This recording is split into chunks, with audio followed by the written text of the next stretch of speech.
The perfect family doesn't exist.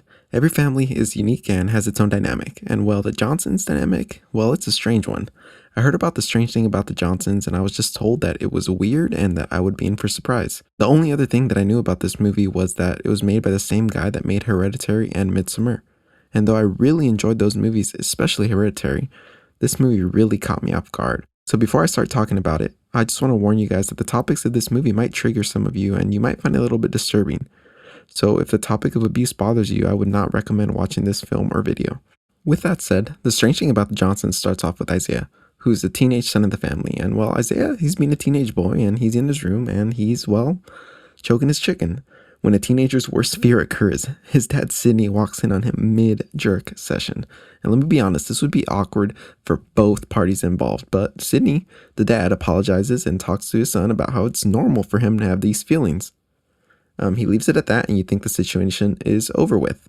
However, the camera pans to show the picture which Isaiah's using to, as jerk-off material. And well, he might as well be a Lannister because it's a picture of his dad. And now you get the idea of where this film is going. And all I have to say is that this totally caught me off guard and I felt like with an opening like this film could really go anywhere. And well, I was right. The film then jumps forward a few years and it's Isaiah's wedding and they're taking a family picture and well, for some odd reason, Isaiah feels the need to grab a handful of his dad's cakes. At this point, Sidney definitely seems like he has been through some shit with his son.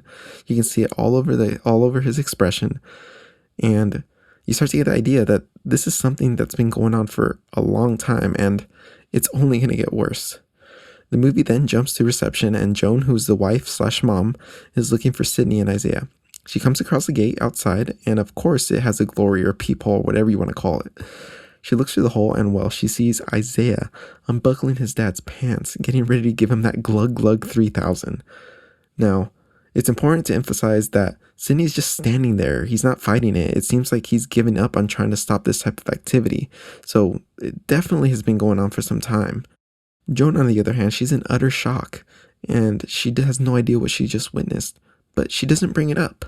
She doesn't confront the situation or anything. We then jump to Sidney, who looks like he's working on a book on the computer, when Joan tells Isaiah to go upstairs and tell his dad that dinner's ready. At that point, Sidney starts to panic because he hears Isaiah coming up the stairs and he doesn't want him to find out that he's working on this book. Luckily for Sidney, Isaiah doesn't come into the room and just calls for his dad and tells him that dinner's ready. At the dinner table, we start to get a couple more hints about the relationship between Sidney and Isaiah. There's one point at the dinner table where Sidney holds Joan's hand and Isaiah gets jealous and he starts to rub Sidney's leg with his foot. I thought this was extremely weird and it shows almost a possessive nature of Isaiah over Sidney. From there, we jump to Sidney printing a copy of his book and it looks like he's going to give it to Joan. He takes it and he puts it on their bed, kind of hides it underneath the pillow so that no one else sees it. And he puts Joan, I'm sorry, or something along those lines on it. As he's walking out of the room, Isaiah actually is walking into the room. And, well, unfortunately for Sidney, Isaiah finds the book. Because of this, Sidney ends up getting confronted by Isaiah. And, well, basically Isaiah tells him that this better be the last time that he finds a copy of this book, because the next time it's not going to be a slap on the wrist. You can tell that Sidney's genuinely threatened by this, and we actually jump to New Year's Eve, and we are shown Sidney deleting the book off of the computer. During the party, for some reason, Isaiah decides to make out with his wife intensely while staring at Sidney. And after the party, everyone is leaving, and Isaiah makes up an excuse to stay and help clean, supposedly. All the while, Sidney's in the bathtub minding his own business, and he's just listening to an audiobook.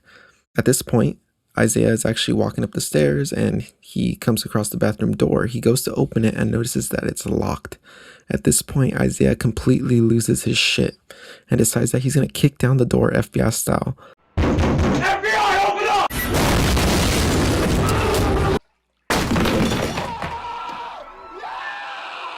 No search warrant, and he's going to clap his dad's cheeks into fucking oblivion. All the while, Joan can hear everything that's going on. She can hear Sidney's screams, but instead of doing something about it, she just turns up the volume of the TV. It was this point where I started to question how much Joan actually knew. Has she known what's been going on all this time and just hasn't said anything about it? In the next scene, we turn to Sydney, who's actually pulling a copy of the book that he wrote, Cocoon Man. He's pulling it from under the floorboards. At this point, he's actually trying to sneak down the stairs to sneak out of the house. The only thing is, Isaiah's in the living room and he's sitting in the chair and he's almost waiting for his dad. He confronts his dad about the situation and they have a conversation about the experience where Isaiah gets extremely upset, extremely heated. There's one thing that Isaiah says during this conversation that really stood out to me. He says, "I didn't ask for this. This is your thing, something you started." When Isaiah said this, it really got me thinking. Like, did Sydney abuse of Isaiah when he was younger? And is this what started the whole thing, the whole relationship between them? And now it's almost a sense of like Sydney created this monster and now he can't do anything about it. Or on the other hand, it could have been something like the day that Sydney walked in on Isaiah jerking off in his room. Maybe this was the day that Isaiah decided that he would take his fantasies and turn that into reality. After this confrontation, Sydney just takes off running outside the front door and he's not really looking, and that's when he runs into the street and just gets freaking smashed by a bus. Isaiah witnesses the whole thing, runs up to his dad, puts him in his arms, and just starts yelling hysterically. Sydney was dead, and some could even say that he was free from the abuse of his son. So of course there's a funeral for Sydney, but after the funeral, Joan actually confronts Isaiah. And what she wants to know is she wants to know when exactly this started happening. The conversation turns into a full-on fight, and for the grand finale of the film, Joan actually ends up killing Isaiah. That's really all that we're shown with the movie, except for one final thing. The final thing that we're shown as the credits roll is the copy of the book, Cocoon Man, burning in the fireplace. It would seem that Joan threw the copy of the book in the fire, and of course, as we know, because the book was deleted from the computer, that was the final copy, or at least you're led to believe that that was the final copy. It's almost as if Joan doesn't want anyone to know what was going on with her family, and I understand why, but she almost wants to uphold this image of a perfect family. Even though the movie is about a taboo topic, what I really enjoyed about it is that it's open to interpretation. You can interpret the movie in various different ways. There's lots of little details in there that can really keep you wondering and really think about how this situation, even started.